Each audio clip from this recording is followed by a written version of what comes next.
අයිබන් වල හැමෝටම අද අපි කතා කරන්න බලාපොරොත්තු වෙන්නේ කොහොමද ඇග්‍රිකල්චර් දියුණු වෙලා තියෙන්නේ data science පාවිච්චි කරලා කියලා.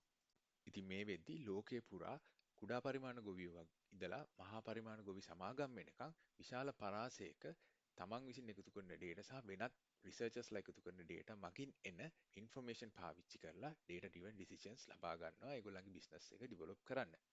මේ හරහා වුන් තමන් ඉදිරියේදී වගා කරන්න ඕන භෝග වර්ගය ඒ වර්ගය කොච්චර වගා කරන්න ඕනේද තමන්ට කොච්චර රිසෝසස් ප්‍රමාණයක් ඒ වෙද්දි තියෙයිද වර්ෂාපතනය වගේම සොයිල් කන්ඩිෂන් ඒ වගේම තමයි කොච්චර ඉල්ලුමක් තියෙයිද ඒ ඉල්ලුමට කොහොමද සැපයුම ලබා දෙන්නේ ඒගොල්ලෝ ගොවිබිම් කළමනාකරණය කරගන්න ඕනේ වගේම පසුවස් වෙනු කළමනාකරණය කර ගැනීම සඳහාත් මේගොල්ලෝ මේ data driven decisions පාවිච්චි කරනවා මේ සඳහා ඇග්‍රිකල්චර් බිස්නස් එකට සේවා සපයන්න data science business උත් ඇති වෙලා තියෙනවා. ඉතින් ඉන්දියාව, චීනය, ඇමරිකාව වගේම යුරෝපය පුරාත් මේ වගේ සමාගම් විසිරීලා තියෙනවා. ඉතින් ඒගොල්ලෝ අතර data science careers ගොඩක් බිහි වෙලා තියෙනවා.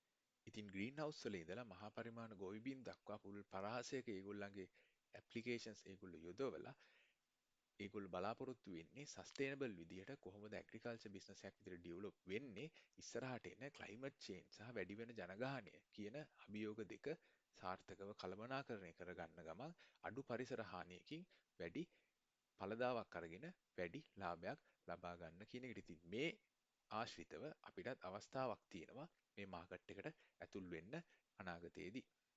මේ වගේම ඉන්ඩස්ට්‍රි රිලේටඩ් ටොපික් එකක් අරගෙන නැවත වීඩියෝ එකකින් හමු වෙනකන් අපිව සබ්ස්ක්‍රයිබ් කරලා තියාගන්න. නැවත හමු වෙමු.